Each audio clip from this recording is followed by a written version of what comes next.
विकास की राह ने रफ्तार तो पकड़ी, सड़कें चौड़ी हो रही हैं, लेकिन संवेदनाएं सिमटती चली जा रही है।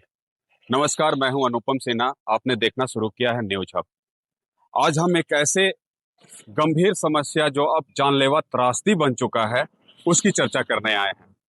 मेरे ठीक दाहिनी ओर आप देखेंगे गया दाऊद नगर NH 120 राष्ट्रीय राजमार्ग 120 है।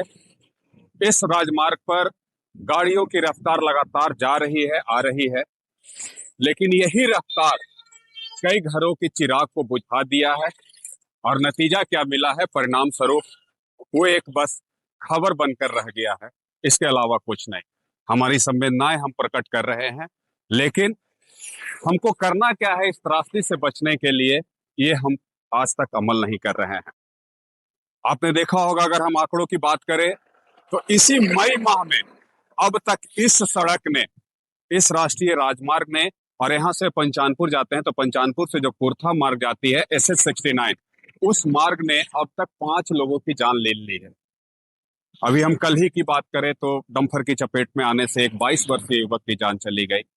कहीं पे कई जगह के कोई मुख्य आश्रित होते हैं, मुख्य वो घर चलाने वाले होते हैं, जीविका चलाने वाले होते हैं, उनकी जान चली जाती है। कोई इस देश का होनहार बनने वाला होता है, उसकी जान चली जाती है। इसी को लेकर विगत कुछ दिनों पहले 12 मई को अनुमंडल प्रशासन ने जिला प्रशासन को कई सुझाव भेजे हैं। अब गेंद तो जिला प्रशासन के पाले में आ गया है। अब जिला प्रशासन का क्या दायित्व बनता है कि वो कितनी जल्दी अनुमंडल प्रशासन के इस सुझाव पर अमल लाए, यह देखना होगा। यह जो सड़क है यह NH बन चुका है, NH 120 हो चुका है। और इस सड़क पर आप देखेंगे तो यहां से गया तक और पंचानपुर कोच तक वैसी कोई भी यहाँ पे ना ही स्वास्थ्य सुविधाएं हैं, ना ही हाईवे पेट्रोल की सुविधाएं हैं, ना ही ओवर स्पीडिंग पर लगाम लगाने की सुविधाएं है। अब हमारे पीछे गाड़ियों की रफ्तार से आप ये समझ सकते हैं कि कितनी तेजी से इस रफ्तार बढ़ रही है। ये विकास दिखा रहा है, लेकिन ये विकास कहीं ना कहीं किसी घर के लिए कलंक साबित होते जा रहा है और उस घर के चिराग को बुझा रहा है। इस सड़क की एक और खासियत है कि इस NH 120 पर देश के सबसे प्रतिष्ठित संस्थानों में शामिल दक्षिण बिहार केंद्रीय विश्वविद्यालय स्थित है। इसके अलावा अन्य शिक्षण संस्थान हो गए, बासा प्रसाद आजाद कॉलेज ऑफ एजुकेशन हो गया, या फिर अन्य जो भी शिक्षण संस्थानें हैं, पंचानपुर थाना भी इस सड़क के किनारे ही स्थित है। लेकिन उसके अलावा भी इस सड़क लगातार लोगों की जान ले रही है। इस सड़क पर दुर्घटनाओं को कम करने के लिए ना कोई माकूल अब तक उपाय किए जा रहे हैं। हाँ, बेशक अनुमंडल प्रशासन ने एक सुझाव दिया है कि इस सड़क पर जगह जगह यातायात पोस्ट बनाया जाएगा, रबल स्ट्रिप लगाया जाएगा। रबल स्ट्रिप का मतलब कि जहां पे लगातार छोटे छोटे ब्रेकर टाइप के होते हैं जिससे स्पीड थमती है, लेकिन वो अमली जामा कब पहनाया जाएगा यह तय नहीं है। अब हमारे ठीक बाईं ओर देखिएगा, सड़क के किनारे ही बिना किसी पार्किंग जोन के बड़ी गाड़ी लगी हुई है। ये बड़ी गाड़ी कहीं ना कहीं जानलेवा साबित हो सकती है। ना यहाँ पे डिवाइडर है, ना यहाँ पे किसी भी तरह का रोकथाम के लिए, ट्रैफिक नियमों के पालन करवाने के लिए किसी भी तरह का कोई नहीं। हम सिर्फ प्रशासन की जिम्मेदारी तय करने की बात नहीं करते हैं, हम अपनी भी जिम्मेदारी तय करते हैं। आप आने वाले हमारे वीडियो में भी देखिएगा कि कई ऐसा है जो बिना ट्रैफिक नियमों का पालन किए हुए इस सड़क पे चल रही है। हद तो तब हो गई है कि जब इस सड़क के किनारे ही केवाली में जिला परिवहन कार्यालय का कार्यालय भी संचालित हो रहा है। उसके बावजूद भी अगर इस सड़क पर यातायात नियमों की अनदेखी की जा रही है तो ये प्रशासनिक कहीं ना कहीं घोर कमी दिखाती है।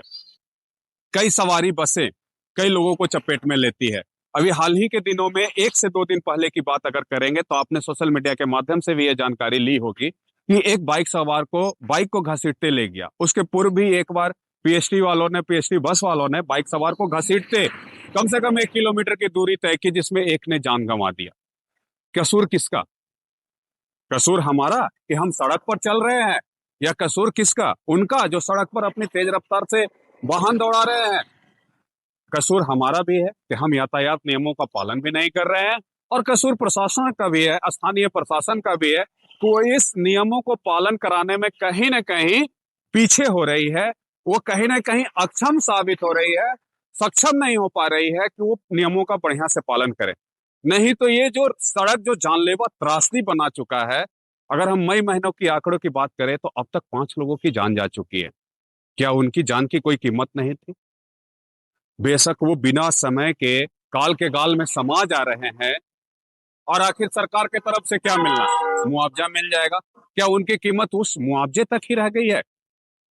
हम अभी देखिए, लगातार बिना हेलमेट के लोग जा रहे हैं, ट्रिपलिंग जा रहे हैं, बड़े बड़े वाहन स्पीड में जा रही हैं।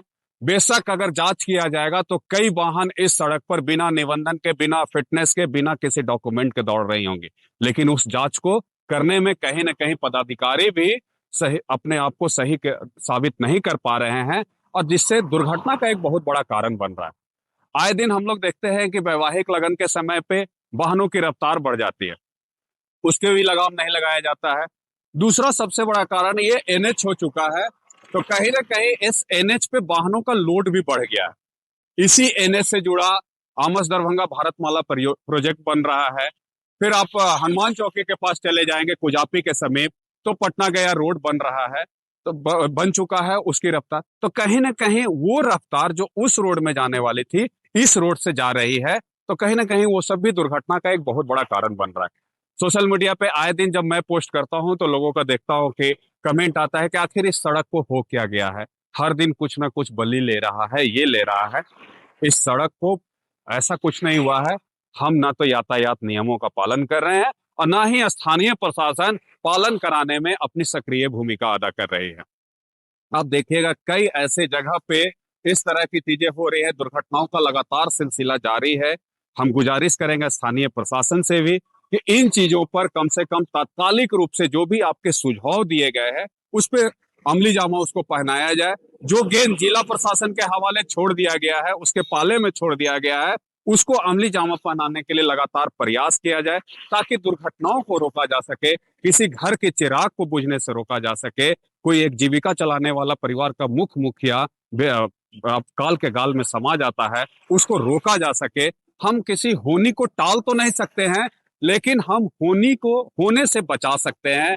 इस तरह से चीजों को यातायात नियमों का पालन करके हम बचा सकते हैं, बहुत कुछ कर सकते हैं। लेकिन हम सिर्फ और सिर्फ अपना पाला, अपना गेंद प्रशासन के पाले में, और प्रशासन अपना उस गेंद को जिला प्रशासन के पाले में फेंकने का काम कर रही है। तो हम चाहेंगे कि इन दुर्घटनाओं पे लगातार लगाम लगाने के लिए प्रयास किया जाए, ऐसे नियमों को सख्ती से पालन कराया जाए, लगातार वाहन जांच अभियान कराया जाए, ताकि सड़क पर जो नियमों का पालन नहीं कर रहे हैं उस लोड को कम किया जा सके। आप देखेंगे सवारी बस भी कितनी स्पीड से जाती हैं, ना यहाँ डिवाइडर है ना कुछ, लोग ओवरटेक के चक्कर में दुर्घटना के काल के गाल में समा जा रहे हैं, या फिर सड़क किनारे नो पार्किंग जोन होने के बावजूद भी सड़क किनारे कर दे जा रहे हैं। बेशक आज मैं भी सड़क के किनारे खड़ा हूं तो मैं भी इस भय से हूं कि मेरे पीछे भी कोई ऐसी वाहन तेज रफ्तार से ना मुझसे टकराए, तो इस भय को बचाया जा सके, इस भय को खत्म करने का उपाय किया जा सके, ताकि बेशक लोग नियमों का पालन करें